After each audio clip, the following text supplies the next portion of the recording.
హరే కృష్ణ కృష్ణ కృష్ణ హరే హరే, హరే రామ రామ రామ హరే హరే, హరే కృష్ణ కృష్ణ కృష్ణ హరే హరే, హరే కృష్ణ కృష్ణ కృష్ణ హరే హరే, హరే రామ రామ రామ హరే హరే. రాధే రాధే రాధే రాధే రాధే రాధే. రాధే రాధే.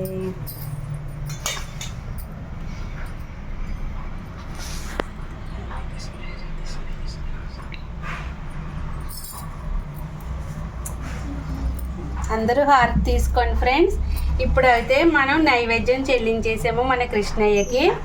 నైవేద్యంలో ఏమేమి చేసామంటే చూడండి, చక్కగా డబుల్ కమ్ మీట, మిల్ మేకర్ పలావ్, ఆలు టమాటా కర్రీ, చక్కగా వంకాయ బజ్జీ, ఇంకా వాటర్. ఇంకా కృష్ణయ్య స్పెషల్ ఎలా ఉన్నాయి అన్నది కామెంట్ చేసేయండి.